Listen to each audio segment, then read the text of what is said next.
अगर आप माता पिता हैं और अपनी औलाद के भविष्य को लेकर जरा भी चिंता करते हैं तो ये दिव्य शिव कथा आपके लिए बहुत ज़रूरी है, क्योंकि ये एक ऐसी सच्चाई है जो हर माता पिता को जाननी चाहिए। एक छोटी सी गलती आपकी औलाद की पूरी जिंदगी बदल सकती है, लेकिन अगर आपने इस कथा को सच्चे मन से सुन लिया तो महादेव खुद आपकी औलाद की रक्षा करते हैं। इसलिए हाथ जोड़कर निवेदन है, इस वीडियो को अंत तक ज़रूर देखिएगा और शुरू करने से पहले कमेंट में लिखें हर हर महादेव और वीडियो को एक लाइक ज़रूर करें ताकि भगवान शिव की कृपा आप और आपकी औलाद पर बनी रहे।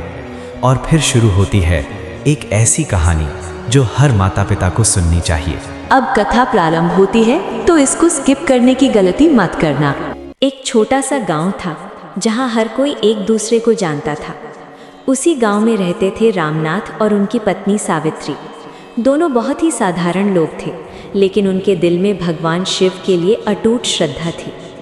उनकी जिंदगी में एक ही कमी थी, उनकी कोई संतान नहीं थी। सालों तक उन्होंने हर मंदिर में माथा टेका, हर व्रत रखा, लेकिन उनकी झोली खाली ही रही। गांव वाले भी धीरे धीरे बातें करने लगे थे। कोई कहता इनके भाग्य में औलाद नहीं है। ये बातें सावित्री के दिल को अंदर से तोड़ देती थीं, लेकिन रामनाथ उन्हें हमेशा समझाते, विश्वास रखो, महादेव ज़रूर हमारी सुनेंगे। समय बीतता गया और उनकी उम्मीदें धीरे धीरे कमज़ोर पड़ने लगी, लेकिन उन्होंने भगवान पर भरोसा नहीं छोड़ा। एक दिन गांव में एक साधु आए। उनके चेहरे पर एक अलग ही तेज था, जैसे कोई साधारण इंसान नहीं। रामनाथ और सावित्री उनके पास गए और अपनी सारी पीड़ा उन्हें बताई। साधु ने उनकी बात ध्यान से सुनी और फिर मुस्कुराते हुए बोले, तुम्हारी परीक्षा अभी खत्म नहीं हुई है, लेकिन समय अब बदलने वाला है। उन्होंने कहा, अगर तुम सच्चे मन से भगवान शिव की एक दिव्य कथा सुनोगे तो तुम्हारी हर मनोकामना पूरी होगी। सावित्री की आंखों में उम्मीद की चमक आ गई। उन्होंने तुरंत कहा, बाबा हम सब कुछ करेंगे। साधु ने उन्हें एक खास दिन बताया और कहा, उस दिन से तुम्हारी जिंदगी बदल जाएगी। उस रात सावित्री को नींद नहीं आ रही थी। उनके मन में बस एक ही सवाल था, क्या सच में हमारी जिंदगी बदलने वाली है? आधी रात को अचानक उन्हें ऐसा महसूस हुआ जैसे कोई उन्हें बुला रहा हो। उन्होंने धीरे से आंखें खोली और जो उन्होंने देखा उसे देखकर उनका दिल जोर जोर से धड़कने लगा। घर के मंदिर से एक अजीब सी रोशनी निकल रही थी। वो रोशनी धीरे धीरे बढ़ रही थी। सावित्री डर गई, लेकिन उनके अंदर कुछ था जो उन्हें उस रोशनी की ओर खींच रहा था। उनके कदम अपने आप मंदिर की ओर बढ़ने लगे। जैसे ही वो मंदिर के पास पहुंची, अचानक वो रोशनी और तेज हो गई और उसी रोशनी के बीच उन्हें एक आकृति दिखाई दी। वो कोई साधारण आकृति नहीं थी, वो थे स्वयं भगवान शिव। सावित्री के हाथ अपने आप जुड़ गए। उनकी आंखों से आंसू बहने लगे। वो कुछ बोल नहीं पा रही थी। तभी एक गंभीर आवाज़ गूंजी, डरो मत, तुम्हारी भक्ति सच्ची है, तुम्हारी प्रार्थना मैंने सुन ली है। सावित्री रोते हुए बोली, हे महादेव, हमें बस एक संतान चाहिए। भगवान शिव ने शांत स्वर में कहा, तुम्हें संतान मिलेगी, लेकिन जैसे ही उन्होंने लेकिन कहा, पूरा वातावरण बदल गया। हवा तेज चलने लगी, दीपक की लौ कांपने लगी। सावित्री का दिल डर से भर गया। उन्होंने कांपती आवाज में पूछा, कैसी गलती महादेव? भगवान शिव ने उनकी ओर देखा और कहा, तुम्हें संतान तो मिलेगी, लेकिन उसकी रक्षा करना तुम्हारे हाथ में होगा। एक छोटी सी गलती तुम्हारी औलाद को बड़ी मुसीबत में डाल सकती है। सावित्री के चेहरे का रंग उड़ गया। उनकी सांसें तेज हो गईं। वो समझ नहीं पा रही थी कि आखिर ऐसी कौन सी गलती है जो उनकी आने वाली औलाद के लिए खतरा बन सकती है। उनका मन डर और बेचैनी से भर गया, लेकिन उस समय जो सच उन्हें बताया जाने वाला था वो इतना गहरा और ख़तरनाक था कि अगर कोई भी माता पिता उसे नज़रअंदाज कर दे तो उसकी औलाद की ज़िंदगी अंधेरे में जा सकती है। और वही सच अब सावित्री के सामने आने वाला था। जो आगे होने वाला था वो हर माता पिता को जानना चाहिए, क्योंकि कभी कभी एक छोटी सी लापरवाही औलाद की पूरी जिंदगी बदल देती है। और सावित्री के साथ अब वही होने वाला था। सावित्री का दिल जोर जोर से धड़क रहा था।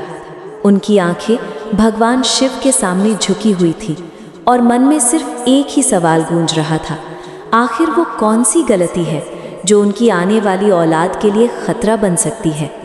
भगवान शिव ने गंभीर स्वर में कहा, जब तुम्हें संतान मिले तो उसका पालन केवल शरीर से नहीं बल्कि मन और संस्कारों से करना। सावित्री ध्यान से सुन रही थी, उनकी सांसें थम सी गई थी। अगर तुमने उसकी परवरिश में लापरवाही की, अगर उसे सही और गलत का अंतर नहीं सिखाया, तो वही संतान तुम्हारे दुख का कारण बन सकती है। ये सुनकर सावित्री के पैरों तले जमीन खिसक गई, लेकिन असली बात अभी बाकी थी। भगवान शिव ने आगे कहा, और सबसे बड़ी गलती जो अधिकतर माता पिता करते हैं? सावित्री ने डरते हुए पूछा। कौन सी गलती महादेव? अचानक वातावरण फिर से भारी हो गया। अपनी औलाद को भगवान से दूर करना। ये शब्द जैसे सावित्री के दिल में उतर गए। भगवान शिव बोले, जब बच्चा छोटा होता है तब उसका मन सबसे शुद्ध होता है। अगर उसी समय उसे भक्ति, संस्कार और सही रास्ता नहीं दिखाया तो बड़ा होकर उसका मन भटक जाता है। सावित्री की आंखों से आंसू बहने लगे। उन्हें अब समझ आ रहा था कि सिर्फ संतान पाना ही सब कुछ नहीं है, उसकी सही परवरिश ही असली जिम्मेदारी है। और यही वो सच है जिसे हर माता पिता को जानना चाहिए। उस रात के बाद सावित्री की जिंदगी बदल चुकी थी। सुबह होते ही उन्होंने रामनाथ को सब कुछ बताया। पहले तो रामनाथ को विश्वास नहीं हुआ, लेकिन सावित्री की आंखों में जो सच्चाई थी वो सब कुछ कह रही थी। दोनों ने उसी दिन से एक संकल्प लिया, अगर हमें संतान मिलेगी तो हम उसे सिर्फ बड़ा नहीं करेंगे बल्कि उसे सही रास्ता भी दिखाएंगे। दिन बीतते गए और फिर एक दिन वो चमत्कार हुआ। सावित्री गर्भवती थी। पूरा घर खुशियों से भर गया। रामनाथ की आंखों में आंसू थे, सावित्री के चेहरे पर मुस्कान थी। उन्हें लग रहा था जैसे उनकी सारी प्रार्थनाएं सुन ली गई हैं। लेकिन कहानी यहीं खत्म नहीं होती। असल परीक्षा अब शुरू होने वाली थी। समय बीता और सावित्री ने एक सुंदर बच्चे को जन्म दिया। पूरा गांव खुश था। हर कोई कह रहा था, देखा, महादेव ने आखिर इनकी सुन ली। बच्चे का नाम रखा गया आरव। शुरुआत में सब कुछ बहुत अच्छा था। आरव बहुत प्यारा था, शांत स्वभाव का, सबकी बात मानने वाला। लेकिन जैसे जैसे समय बीतने लगा कुछ बदलने लगा, और ये बदलाव धीरे धीरे इतना बड़ा हो गया कि रामनाथ और सावित्री को समझ ही नहीं आ रहा था कि आखिर ये हो क्या रहा है। ये बात हर माता पिता को ध्यान से समझनी चाहिए। आरव अब पहले जैसा नहीं रहा था। वो ज़िद्दी होने लगा था, बात बात पर गुस्सा करना, घर की बात न मानना, और सबसे बड़ी बात, उसका मन अब भगवान से दूर होने लगा था। सावित्री ये सब देखकर अंदर से टूटने लगी। उन्हें बार बार वही रात याद आती जब भगवान शिव ने उन्हें चेतावनी दी थी। एक छोटी सी गलती, क्या वो गलती उनसे हो गई थी? क्या उन्होंने अपनी औलाद की परवरिश में कुछ कमी कर दी थी? उनका मन डर से भर गया। उन्होंने रामनाथ से कहा, मुझे लगता है हमसे कुछ गलत हो रहा है। रामनाथ ने समझाने की कोशिश की, बच्चे ऐसे ही होते हैं, धीरे धीरे सब ठीक हो जाएगा। लेकिन सावित्री का दिल ये मानने को तैयार नहीं था, क्योंकि जो संकेत उन्हें मिल रहे थे वो साधारण नहीं थे। एक दिन आरव बिना बताए घर से बाहर चला गया। शाम तक वापस नहीं आया। सावित्री की हालत खराब हो गई। उनका दिल बैठने लगा। उन्हें बार बार लग रहा था कि कुछ बहुत गलत होने वाला है। और फिर जो हुआ उसने उनकी ज़िंदगी हिला कर रख दी। आगे जो हुआ वो हर माता पिता के लिए एक सीख है। रात हो चुकी थी। अचानक दरवाजे पर ज़ोर से दस्तक हुई। रामनाथ ने दरवाज़ा खोला। बाहर कुछ लोग खड़े थे और उनके साथ आरव था। लेकिन उसकी हालत देखकर सावित्री की चीख निकल गई। उसके कपड़े फटे हुए थे, चेहरे पर डर था और उसकी आंखों में एक अजीब सा बदलाव, जैसे वो वही बच्चा नहीं रहा। सावित्री भागकर उसके पास गई। क्या हुआ बेटा? लेकिन आरव चुप था। उसने कुछ नहीं कहा, बस एक ही बात बार बार दोहरा रहा था, मुझे माफ़ कर दो। ये सुनकर सावित्री का दिल कांप गया। आखिर ऐसा क्या हुआ था जो उनका बच्चा इस हालत में पहुंच गया था? और क्या ये वही गलती थी जिसके बारे में भगवान शिव ने उन्हें चेतावनी दी थी? कभी कभी जिस गलती को हम छोटा समझते हैं वही हमारी औलाद के लिए सबसे बड़ा खतरा बन जाती है। और आरव के साथ अब जो होने वाला था वो हर माता पिता को अंदर तक हिला देगा। सावित्री के हाथ कांप रहे थे। उनकी आंखें आरव के चेहरे पर टिकी हुई थी, लेकिन वो अपने ही बेटे को पहचान नहीं पा रही थी। वो वही आरव था जिसे उन्होंने अपने आंचल में खिलाया था, लेकिन उसकी आंखों में अब एक अजीब सा डर था, जैसे उसने कुछ ऐसा देख लिया हो जो किसी को भी अंदर से तोड़ दे। रामनाथ ने तुरंत उसे अंदर लाया, दरवाज़ा बंद किया और उन लोगों से पूछा जो उसे लेकर आए थे, क्या हुआ मेरे बेटे को? उनमें से एक आदमी ने धीरे से कहा, हमें ये जंगल के पास मिला, अकेला, डरा हुआ, बार बार कुछ बड़बड़ा रहा था। सावित्री का दिल बैठ गया। जंगल? आरव वहाँ क्या कर रहा था? और फिर अचानक सावित्री को वही शब्द याद आए, एक छोटी सी गलती। उनकी सांसें तेज हो गई। क्या ये उसी गलती का परिणाम था? ध्यान से सुनिए, क्योंकि आगे जो हुआ वो हर माता पिता के लिए एक चेतावनी है। आरव को कमरे में लिटाया गया, लेकिन वो लगातार कांप रहा था। उसकी आंखें बार बार दरवाजे की तरफ जा रही थीं, जैसे उसे किसी चीज़ का डर हो। सावित्री ने उसके सिर पर हाथ रखा। डर मत बेटा, हम यहीं हैं। लेकिन अचानक आरव ने जोर से उनका हाथ पकड़ लिया। उसकी पकड़ इतनी मजबूत थी कि सावित्री डर गई, और फिर उसने धीरे से कहा, वो फिर आएगा। सावित्री के रोंगटे खड़े हो गए। कौन आएगा बेटा? लेकिन आरव ने कोई जवाब नहीं दिया, बस उसकी आंखें दरवाजे पर टिकी रहीं। उस रात किसी को नींद नहीं आई। घर का माहौल अजीब सा हो गया था। दीपक की लौ बार बार कांप रही थी, जैसे कोई अदृश्य शक्ति वहां मौजूद हो। आगे जो हुआ वो आपके होश उड़ा देगा। आधी रात को अचानक घर के मंदिर से घंटी बजने की आवाज़ आई, टुन टुन टुन। सावित्री का दिल धड़क उठा। उन्होंने धीरे से रामनाथ को जगाया। सुनो, मंदिर से आवाज़ आ रही है। दोनों धीरे धीरे उठे और मंदिर की ओर बढ़े। जैसे ही वो पास पहुंचे, अचानक घंटी अपने आप बंद हो गई। पूरा घर एकदम शांत हो गया, लेकिन वो शांति डर से भरी हुई थी। तभी आरव के कमरे से जोर की आवाज़ आई। दोनों दौड़ते हुए अंदर गए, और जो उन्होंने देखा उसे देखकर उनके पैरों तले ज़मीन खिसक गई। आरव बिस्तर पर बैठा हुआ था, लेकिन उसकी आंखें पूरी तरह सफ़ेद हो चुकी थीं। सावित्री चीख पड़ी, आरव! लेकिन वो चुप था। उसके होंठ हिल रहे थे, जैसे वो किसी और भाषा में कुछ बोल रहा हो। रामनाथ डर गए। उन्होंने तुरंत उसे पकड़ने की कोशिश की, लेकिन तभी आरव ने जोर से उन्हें धक्का दिया और उसकी आवाज़ एकदम बदल गई। मैंने कहा था उसे भगवान से दूर मत करो। ये आवाज़ आरव की नहीं थी। सावित्री का दिल जोर से धड़कने लगा। उन्हें तुरंत समझ आ गया, ये वही चेतावनी थी जो भगवान शिव ने दी थी। यहाँ एक बात समझना बहुत ज़रूरी है। जब बच्चा गलत रास्ते पर जाने लगता है तो सिर्फ उसकी आदतें नहीं बदलती, उसके आसपास की ऊर्जा भी बदल जाती है, और यही आरव के साथ हो रहा था। सावित्री रोने लगी, महादेव हमें माफ़ कर दो। रामनाथ भी घबरा गए। उन्होंने तुरंत मंदिर की ओर दौड़ लगाई और शिवलिंग के सामने घुटनों के बल बैठ गए। हे भोलेनाथ, हमारी रक्षा करो।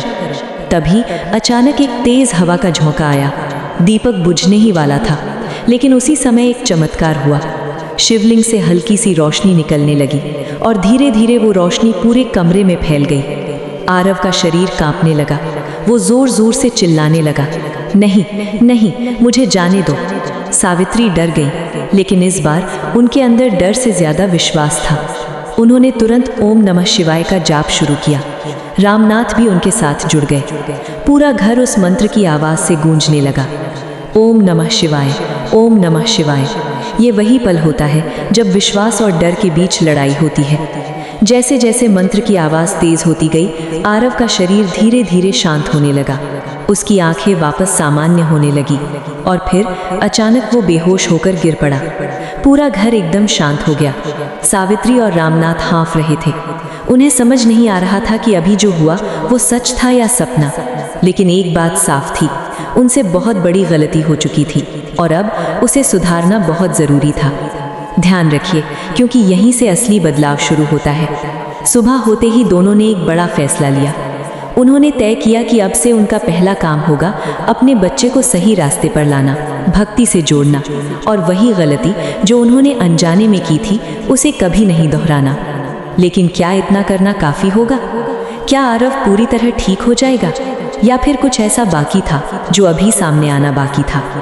कभी कभी भगवान हमें एक मौका देते हैं अपनी गलती सुधारने का, लेकिन अगर उस मौके को भी हम समझ न पाएं तो परिणाम और भी खतरनाक हो सकता है। और रामनाथ और सावित्री की जिंदगी में अब वही होने वाला था। सुबह की पहली किरण के साथ घर में एक अजीब सी शांति थी, लेकिन ये शांति तूफान के बाद वाली नहीं थी, बल्कि तूफान से पहले वाली थी। सावित्री की आंखें रात भर नहीं लगी थीं। वो बार बार आरव के चेहरे को देख रही थीं, जैसे डर हो कि कहीं फिर कुछ ना हो जाए। आरव अब शांत था, लेकिन उसकी सांसों में एक अजीब सी बेचैनी थी। रामनाथ मंदिर के सामने बैठे थे और लगातार भगवान शिव का जाप कर रहे थे। उनके मन में सिर्फ एक ही बात चल रही थी, हमसे गलती कहाँ हुई? यही वो सवाल है जो हर माता पिता को खुद से पूछना चाहिए। थोड़ी देर बाद आरव की आंखें खुली। वो धीरे धीरे उठकर बैठ गया। सावित्री तुरंत उसके पास आई। कैसा लग रहा है बेटा?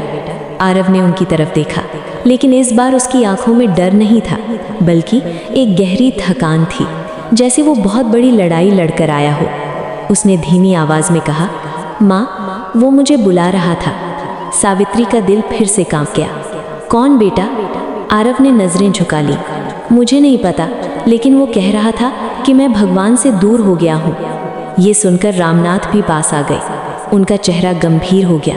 अब उन्हें यकीन हो चुका था कि ये सिर्फ एक घटना नहीं है, बल्कि एक संकेत है, और ये संकेत हर माता पिता को समझना ज़रूरी है।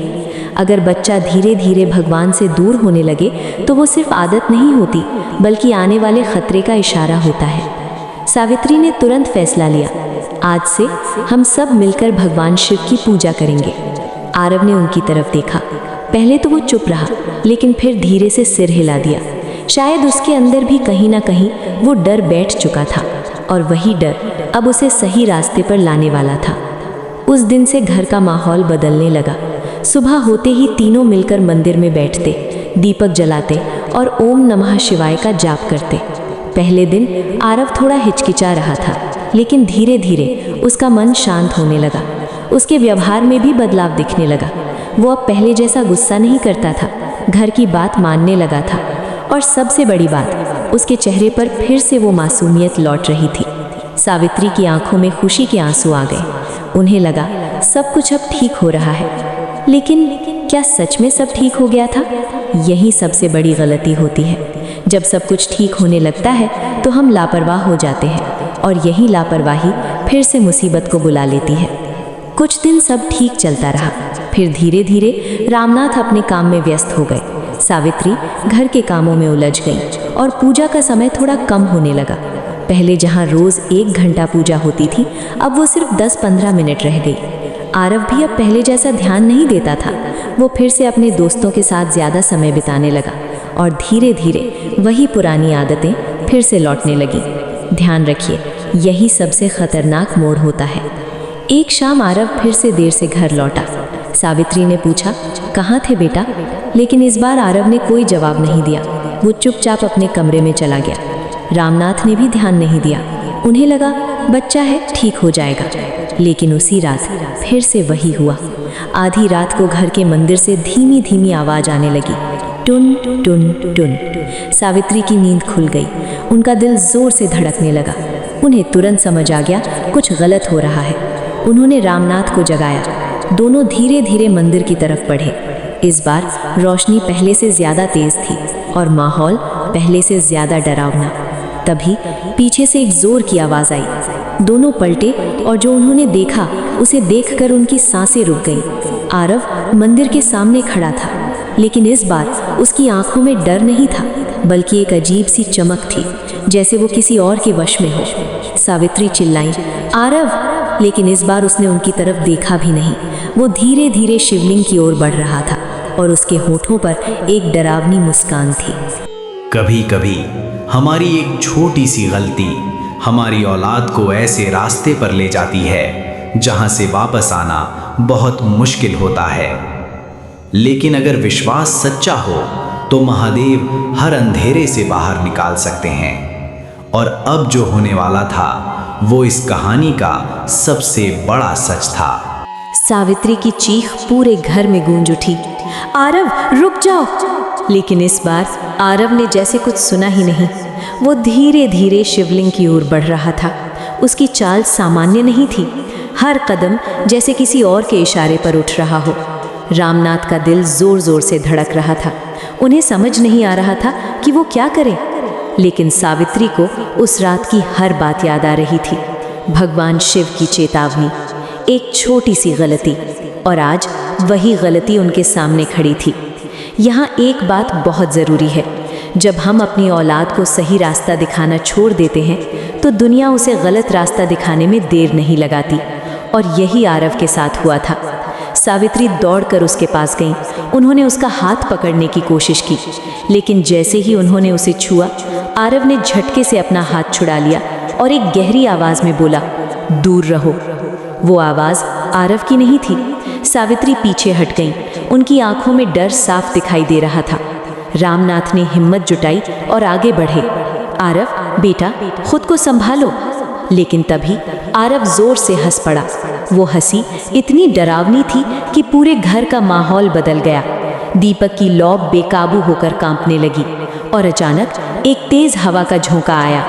मंदिर की घंटी अपने आप बजने लगी, टुन टुन टुन टुन। सावित्री रोने लगी, हे महादेव, हमारी मदद करो। याद रखिए, यही वो पल होता है जब इंसान का विश्वास उसकी सबसे बड़ी ताकत बनता है। रामनाथ तुरंत घुटनों के बल बैठ गए।